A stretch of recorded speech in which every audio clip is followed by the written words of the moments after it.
Hey fellas, it's Chubby here, coming at you for another Homebrew Wednesday. And as you can see, it's quite a nice autumn day, so I'm enjoying it, even going partial puka style. Shout out to puka. So this hopefully won't be a long one, but I always say it's not going to be long and then ends up being 10 minutes. But let's see if we can try. And today, I'm going to be talking about hopefully, or I got an idea on how to upgrade my dome bottom in my mash tun from 3/8 inch to 1/2 inch. So I have a 40 litre or 10 gallon Rubbermaid barrel cooler as my mash tun, and I got a false bottom, stainless steel false bottom. And what comes with that false bottom is one of these, which is a 1/2 inch to a 3/8 inch end, which is about that size. So it's going from that to that. And now every time I do an all grain, I get a stuck mash, and I'm pretty sure because it's going from that to that, it's getting stuck because it's such a small hole, the grains all getting stuck in there. So I want to upgrade this so I hopefully will not get stuck mashes. Lucky 13 Brewing, you had the same issue, so hopefully this will work, and I'll let you know. And it's relatively cheap, I think, to upgrade to. So this is my idea. Actually, unfortunately, I haven't got all the parts, but you'll get the idea of what I want to do. So I'm going to upgrade it to that. Now that's a 1/2 inch elbow joint, and I'm going to use one of these as well. And with the dome, it comes with 2 1/2 inch stainless steel nuts. So the plan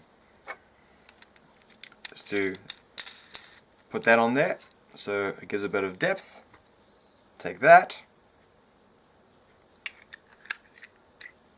put that on there, and I will thread tape this at some point. I just got to get it all sorted out. And now this will go into there. Other nut, and boom. So instead of a 1/2 inch to a 3/8 inch, it's now going to 1/2 inch to 1/2 inch.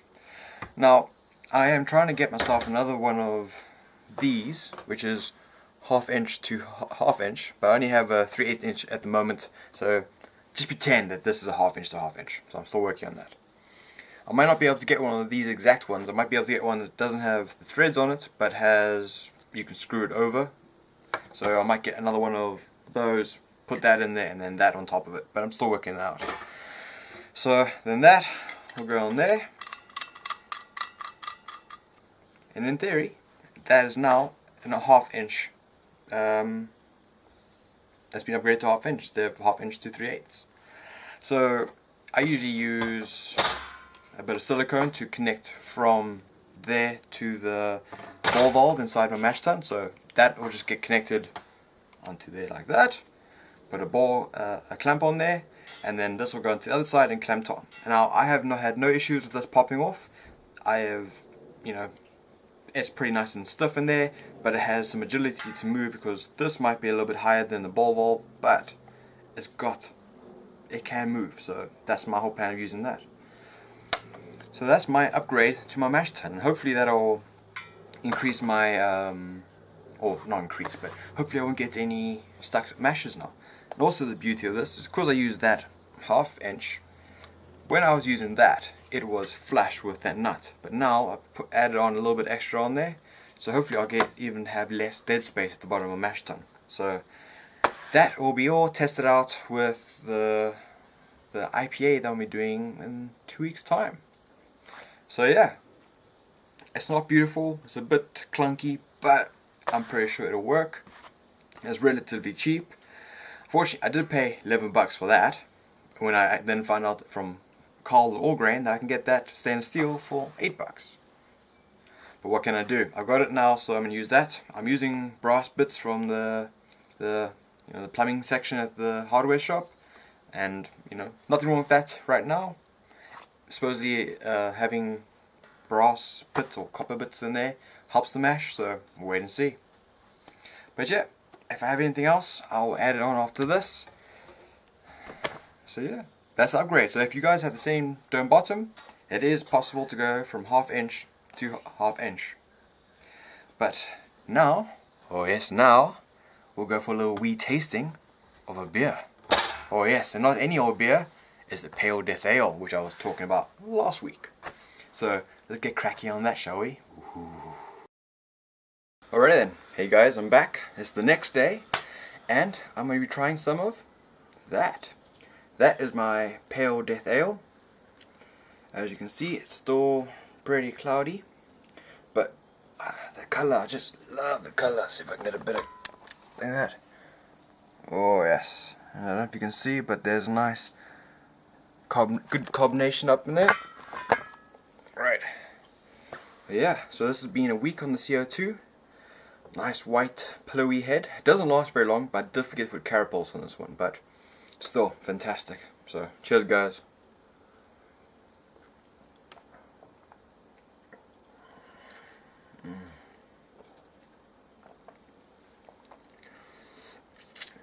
Fuck, it's good.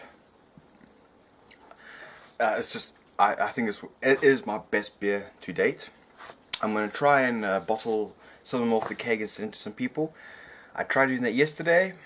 Yeah, it wasn't that good, so I got to work on that a bit more. But this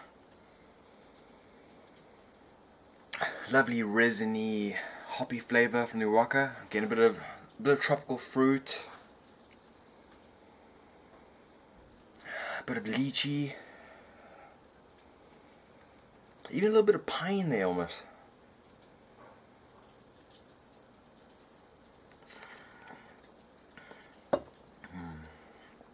I think it's got a nice body to it. Coats your whole mouth, gets the nice resiny, hoppy flavors all over your mouth. Nice subtle bitterness that kind of lingers, which makes you want to carry on drinking because it's just good. Very fresh and light on the palate, but coated nicely. Residual sweetness of caramel that goes quite nicely with the sweet hops. It's just a damn refreshing beer, and it's a nice hot day, so I'm drinking a few of these today.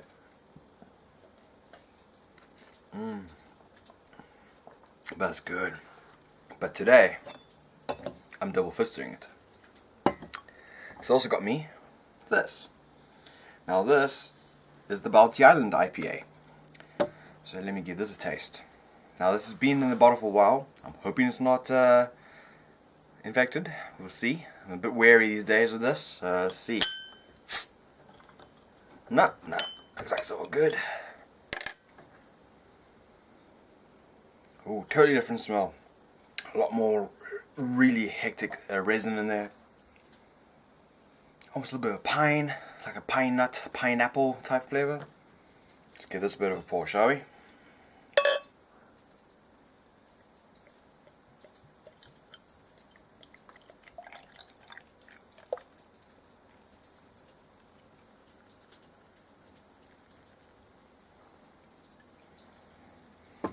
So there you go. That's actually cleared up quite nicely. It's still quite hazy, but beautiful, beautiful orangey colour. I am really happy with the colours of my beers lately. I just got to work on the clarity, but a bit of a different colour there. Pretty similar, but this is a little bit darker. This is a bit more of an orange than a burnt orange that this one is. Oh, dude. Oh, the aroma coming off there is fantastic. A lot more sweeter tropical fruits. It smells almost like a tropical fruit mixed drink that you get. Let's give this a taste.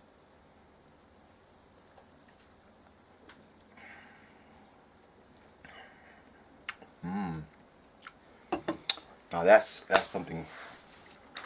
When I first bottled it, it was very harsh and very vegetal because I did dry hop it for a bit too long with way too many hops. Now this beer is quite a few months old now, but it's really, I think it's coming into its own right now. First thing you taste, it almost tastes like a fresh fruit juice, and then just goes into this nice mixed tropical fruit flavor, a bit of lychee, a bit of pineapple.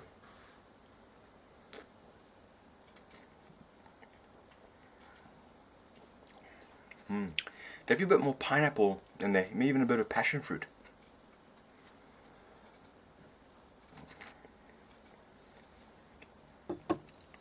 Body is a very dry body, but thin. This, I think, has got a better mouthfeel to it.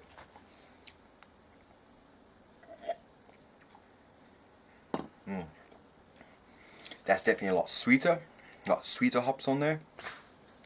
But this is just as refreshing and very nice. It's like a hop bomb. As you can see, not much head retention on either one. A nice white cap though. Nice tight white bubbles. You can see there. This one, I still think it needs some time, but I got some good lacing happening. And very nice tight white bubbles. Oh. So, what I'm coming down to is that my Pale Ale recipe and my IPA, my New Zealand IPA, is coming along quite nicely. I am quite happy with the recipes. The Pale Ale one, the only thing I'll do with this recipe, excuse me, is put some carapils in so I get better head retention, and maybe with some dry hopping just to emphasize those lovely hops.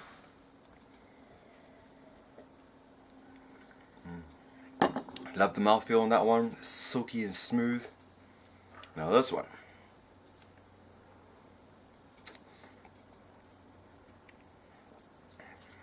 This one's a little bit harsher on the palate, a little more punchier. I think this one, pretty happy with the recipe. The only thing I'll change maybe is try and get clearer. Maybe make it a little bit lighter, not sure about that. And also, I'm definitely going to work on the dry hopping, because the dry hopping I screwed up a little bit, so it's taken quite a while to fix itself up and really get good. But yeah, as you can see, double fisted, but the miss is here, so it's all good. So thanks for watching, guys. I hope you enjoyed my Homebrew Wednesday. Thanks for liking and subscribing. I do appreciate it. My shout out to the week is lucky number 13 Brewing. He's got the same mash tun as me, so it's pretty much a clone. He's had the same issues as me. So I feel your pain, buddy. I feel your pain. But hopefully I have a fix for it. So as you saw in the beginning of the video, we'll see how it rolls. Because I got a brew planned for Easter weekend. But remember, guys, keep it epic, keep it metal. Oh, drink so much beers. Oh.